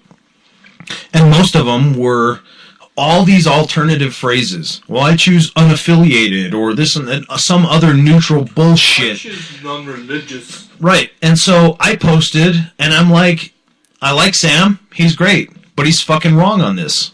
You know, there's a lot of baggage that comes along with the claim atheist. Absolutely. But that baggage is put there by a whole bunch of people who are in the majority that are trying to marginalize us and don't want to let us get any, you know, just like the same they did with the, quote, angry blacks and the uppity women for all the social movements, Right. you know? She puts Yes. a lot between the LGBT movement and the atheist movement. A huge part of that is titles. Yep. The LGBT movement, they have Own to it. get back all of those words that have been derogatory toward them. Yeah. Right. And they own them. They're the only ones who can use them now, whereas before they were Right. used against them. And we have to do the same thing. We have to own the atheist title, and until we do, people are just going to use it against us. Yeah, And the so... whole movement has to fucking do it. Well, okay, right, I know. It's gonna take time, but... I can't do it on my own. Right. Right. Well, So, yeah, so be an atheist or get out of the way. Well, and you know, you mentioned that this was somebody new to the group. I don't know if she was. Well, who had just seen Sam's video? Well, they were new to that Yeah. video. I don't know when or however they came Right, across and it. I don't That's something know. that I try to keep in mind when dealing with people who join the group or in the group or show any kind of interest in the group or atheism is, you know, that they don't have the, you know, all of the years of experience Yeah. and debate and knowledge and whatever else that, you know, the three of us may have, and so they don't necessarily understand all of these things. And so I Right. try to be charitable to them and say, okay, sure, you can call yourself agnostic, but in truth, you're an atheist, and here's why. Yeah. Right, and so what I'm referring to is she was asking genuinely, and these were comments posted by other, quote, non-believers of whatever Members of that the Other atheist that Utah yes, Right. that were calling themselves all these other kinds of things, and I was basically calling them out Right. and saying, "Hey, look, Yeah. Well, You're a but fucking how atheist." many of them too may be new to this Okay, discussion? okay, then Guess what? They're new to it, and we're gonna have This- a discussion. Yeah. Like, and this is why Dan is president and I am a podcaster." Well, and I saw that thread, and I had to back away because Yeah, I do that a lot too. Yeah, I yeah. just every time I get into it, I just get so upset. Yeah. Yeah. I try to go like full on Vulcan, no emotional response. Just here are the facts of the terms agnostic. Here are the facts of the terms atheist. Yeah. Here's why we should use one versus the other. Sure, I understand you may want to call yourself an agnostic because you currently believe that this is what that means. Yeah. And you currently believe that this is what atheist means. I'm here to tell you that, well, that while that's understandable, it's still wrong. Yeah, and one thing, I had this discussion once at a coffee chat, and the person I was talking with disagreed with me and felt that people should be able to call themselves whatever they want. That if people feel better about the term agnostic, they should be allowed to do that. To which I said, yeah, and I'm a black woman. Like, it doesn't matter. Like, you are what you are. And if you're an atheist, say it. You know, I can't pretend to be something I'm not and argue, well, you know, all people are descended from Africans from Lucy. So, therefore, I'm an African-American woman. I can't do that. I'm a That's not what leprechaun. it means. Sure. And so, that's why I get so upset with this is you can't change the meaning of the word agnostic to fit better or more PC into what you want to be. You have to just fucking go with what the meaning is. Yeah, well, and that's just it, is that it's not what you want it to mean. It's you know, words have meaning and words have definitions, regardless of what you want it to mean or would like it to mean or believe that it currently means. I mean, words have definitions for a purpose. Without any kind of definition, and sure, definitions shift and change, but without Whatever. any definition, words mean nothing. Christian means one thing. Latin is going strong because of that.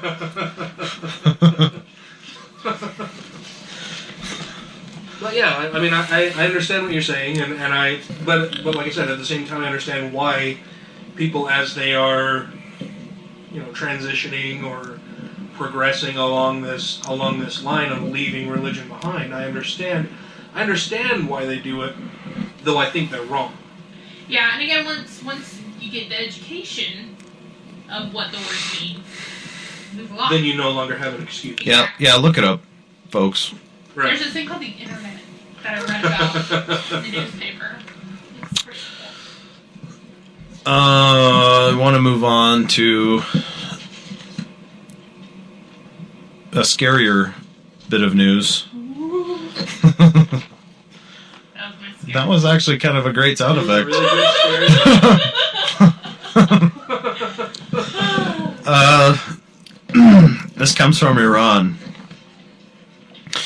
The supreme leader, Ayatollah Ali Khamenei, although they don't really have a centralized government in Islam like they do with like the Pope and Vatican in Catholicism, but Khamenei is pretty well respected throughout the Muslim world, and His name so well. it's Impressive. That's all I need. it's just a throat. It's kind of a guttural.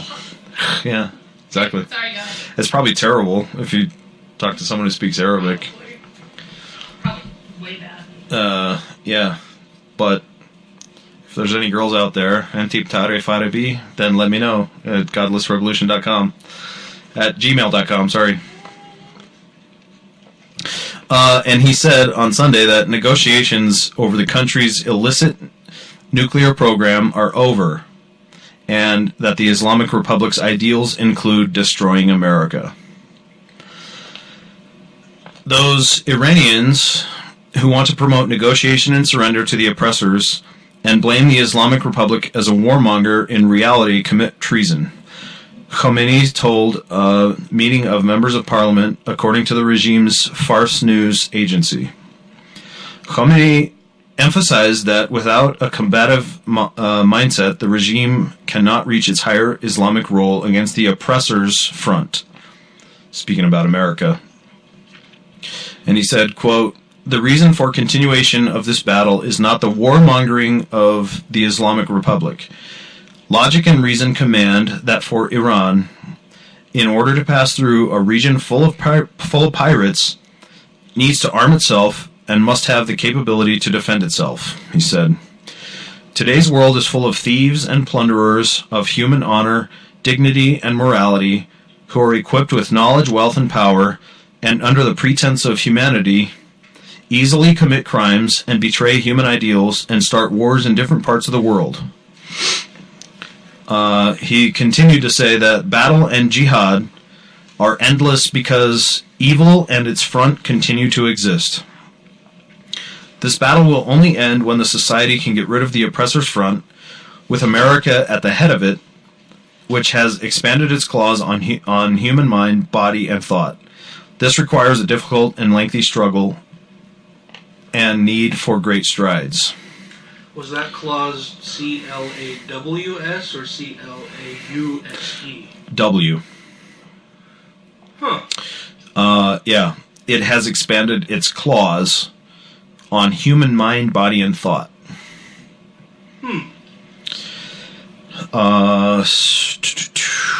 Khomeini also went on to say the accelerated scientific advancement of the last 12 years cannot stop under any circumstances, referring to the strides the regime has made toward becoming a nuclear power. And that seems to me to defy all of the arguments that Iran has tried to make over the last 10 years about a nuclear power program rather than a nuclear arms program. If God wanted them to have nuclear power and or nuclear bombs, why didn't he put that in the Quran? Yeah. Well, they try to twist science and all the time to fit whatever narrative they currently have. You know, they say, "Oh no, it isn't the Quran that this happened and this happened and this happened past," and you know, we can draw a parallel from this to the Quran. Why isn't nuclear technology in the Quran if that was what God intended for you to have? No, but the science in the Quran is like that trees have male and female parts.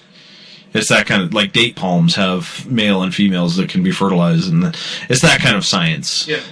Presumably, though, there's. Did you say brew science? Bro. Oh, okay. Bro science, bro. Yeah, gotcha. Yeah. Sorry, you're not hip to the bro science, bro. No, I'm not. Am I really an otter? I'm just kidding. I know. 49% otter. That goes back to a previous podcast. So yeah, Quranic science is interesting. Well, okay, so presumably, so if you think back to like the destructive weapons of the 1700s or whatever, muskets and cannonballs and that kind of thing, compared to Oppenheimer and Einstein's nuclear weapons, it's almost not comparable, right? So, not almost not. It's not. Okay, so you can compare them as weapons, but that basically is the. Like, well, okay, so they're both weapons, but they had the same way that my pocket knife is a weapon against your AK-47. But they were encased in metal, both of them. Sure. Yeah, comparable. Yeah. But I'm saying there's probably something else. I don't know, black hole technology or supernova, I don't know, something that God would know, right? That we don't yet know, that the Quran sure doesn't fucking talk about until we until we discover the black hole weapon, and then they'll be like, Quran talked about this 1400 years ago. Yeah, then we can retrofit it. Yeah. Why is it that none of these holy books are predictive of anything that will happen? Yeah, they're all post-dictive. They're all post-dictive. Well, yeah. It's all post hoc explanations of anything that we discover later. Right.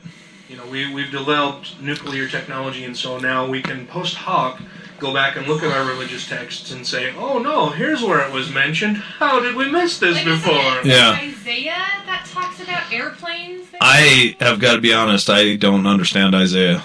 I don't think That shit's Isaiah hard. understands Isaiah. Like, it's not real life. Yeah. Well, you know, It's not, That's not a real thing. it's not a thing. I don't know. Who knows? That's one thing that Mormons at least talk about. Was that Isaiah? Or was it? It was one of their quote prophets that was flown around the earth and saw the land before time and ate the star Were there sleece trees and I like the sleece Aren't stacks. they yeah. on the sun? Oh yeah. Yeah. Well, that was Brigham Young, and he was adding on Joseph Smith's prophecy that there were People live on the moon, people live on the sun. people living on the moon. Yeah, Mennonite people, 4 feet tall, 1,000 years old, living on the moon. Yeah, it is Isaiah. Is it? Thing on BYU.edu about all the prophecies in the Book of Mormon, and it includes Isaiah talking about airplanes, which is why the Wright brothers read Isaiah first, and then invented it. That's how they drew up their diagrams for how an airplane would work. Yeah, that's where I mean, if something like that had actually happened, where they looked at one of these texts, and because of that invented something, that'd be interesting to look at, but Yeah. that's not how it works. And one of the biggest frustrations with all these, it takes absolutely everything away from human achievement.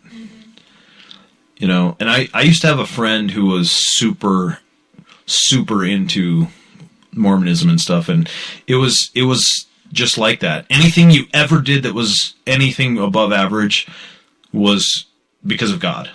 You know, and anything you did that was less than average was because of you. It's so frustrating. I've had a few friends who were addicts of one sort or another, and they've gone through different 12-step programs, and occasionally I'll see posts of it's only through the grace of God and power of the Lord that I was able to overcome my addiction. No longer am I enslaved by this evil, awful thing that I used to use and abuse all the time. And, typically whenever I see something like that, I congratulate them on overcoming their addiction. It's great. I'm glad to hear you're on a better path. I'm glad your life is improving. But let's give credit where credit is due. Yeah. I mean, if God was the only thing that stopped you from doing this, you wouldn't have gone out and sought this 12-step program. You wouldn't have done any of that. Yeah. He would have just done it for you. You would have to have done no work yourself. Give yourself some credit, man. Right. And it also reminds me too of like when people are sick or like have a miraculous quote unquote surgery. It's all because of God and all because of our prayers. Yeah, fuck those doctors who went to school for a long time. Yeah. Like that always really makes I wonder if doctors get pissed off because I know I would have Yeah. fuck you. Probably. Like fuck my 16 years of schooling and residency and experience and everything like that. That doesn't matter. It was all because God willed it to it happen. was all because your friends and family spoke to themselves and wrote comments. Well, and we talked about this briefly last week, where there was that accident that Ryan came up on, and he's a EMT firefighter. He's ex-military. He's been in war. He was on the scene. He got there. There was a doctor there. There was a nurse there, and they were all treating this person. And this old lady's walking around, do you think he needs a blessing? And Ryan's like, get the fuck out of here. Like, seriously, we got 3 trained people here. Like, I would... You go and do a blessing somewhere else. That doesn't fucking matter right now. We have to say the hands-on or it doesn't work. Yeah, but I'm just saying, like, if I had my choice between 94-year-old Betty or Ryan Grills out in the wild, like, I'm taking Ryan, and plus you got a doctor and a nurse there, too. I think any theist would take Ryan and the doctor. Yeah, well, they'd have to consider all the millions and millions that their God is letting die of the same affliction for the one blessing, when they prayed for their dog's leg to get better. No, they want to find their keys.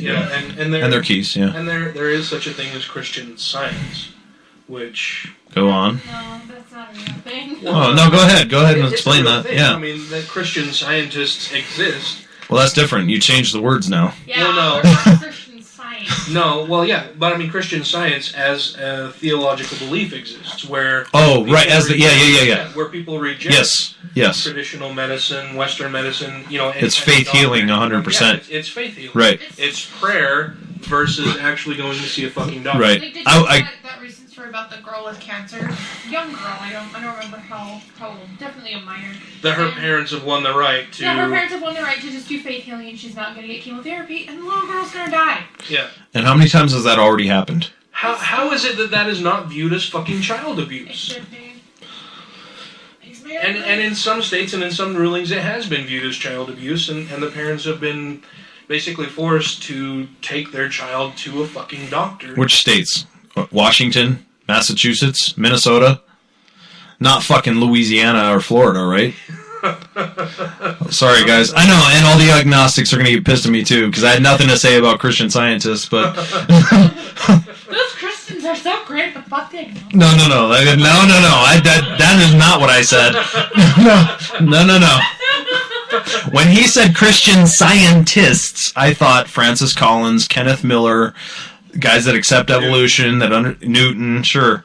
But then I realized he was talking about the actual religion. Oh, yeah, Christian Scientist religion. Yeah.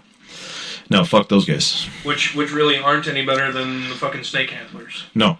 Right. They might be worse because, I mean, if the snake handlers gave the copperheads to their toddlers, they'd be the same as Christian Scientists. They'd be taken to jail. That would be... Right? I mean, They would be, yeah, that's right. Kids died. That... Or let's say that somebody's toddler encountered a copperhead in the wild and came back and you knew they were bitten. And you're just like, here's nice water, lay down for a while. And you're right, and then they came and they were like, why don't you take him to the hospital? I don't believe in that, really. You know what? They'd go to jail. Well, and it's that whole thing that if it's not your secular right, it should be your religious right. I don't have a secular right to deny my child the medical attention that they Wait. Start over again. No, I get If it's that. not your secular right, Yeah, if you don't have a secular right to something, you should have the religious right to something. Just like, I don't have the right to kill you just because I'm mad at you. I should have the right to kill you because my religion says so. Yeah, I don't. But for Yeah. everything, I don't have the right to deny my child medical attention if they were bitten by a snake, period. Mhm. That should not change because Right. my religion says so. right. Right. Yeah, because the government is supposed to be neutral on that anyway. Correct. So, yeah, well, that's the fight. You gotta take it to fucking court. That's why you have a mic in front of your face. I don't Take it to fucking court. See, like, what's the back segue? What's that? I'm good at that. Huh? Back way. The back? I'm only Oh, I don't like I'm only 49% otter. I don't know the back way with Sag, I wouldn't guess is forward or front. Wait, what did you said something about the mics a couple hours ago? The That Pat would Robertson. Oh, the mushroom. yes, Yeah. the mushroom. Yeah. Yeah. I was thinking that was connected somehow. Yeah, I thought there was a connection there. No, but I mean, Sarah's absolutely right. There's no reason that religion should be granted special deference in these types of cases. Or any if type of there's case. no- Yeah. If there's no justification for me to do it as a secularist, there should be no justification for anybody else to do it as a religionist. Sure. Yeah, well, there shouldn't be any as a religionist as far as the government is concerned anyway. It should be there's a secular reason or there isn't a reason because it's a secular government. Correct. Yeah, so if there's no secular reason why gay people shouldn't get married to the person they love, there is no reason why gay people shouldn't get married, right? Correct. The only reason is religious, and the government has no business being involved in that. So, as far as I'm concerned, there's a secular reason, or there's no reason at all. Right. I wish it was that. I think that's what it should Well, that's what it is. Yeah, that's what we're trying to get back to. That's the way it should be. Right. Unfortunately, religion is shown this special deference where, religious people, if you disagree with their religious view and them being able to force their personal religious views on you, they equate that with somehow you denying them or their religious right. They believe that their religious right should extend to what you, as somebody who doesn't follow their religion, should be able to do. Like, I'm on a diet, so don't eat cupcakes in front of me. Right. Yeah. Right, and they don't seem to understand that Exactly. you know, the parallel I like to draw whenever I hear shit like that is to point out, you know, how does that differentiate you from the Taliban? How does that make you any different from the Taliban, who seeks to enforce their religious views onto everybody, and you're so opposed to that, but yeah, you seem to think it's fine to impose. But they're not so different. It's fine to impose your personal religious views on everybody else. Yeah. Yeah, and I still like the analogy to the schoolyard bully, you know, that's beating the kid up with the stick. And then you run out there to take the stick away, and he cries oppression. Right. Yeah. It's stupid. It is stupid. Stupid ass. Stupid is a stupid dog. All right, well, I'm 49% Otter Matt. I'm Drunk Dan. Yeah. And I'm Sarah reminding you that 17 is the new 9. That is awesome. Perfect.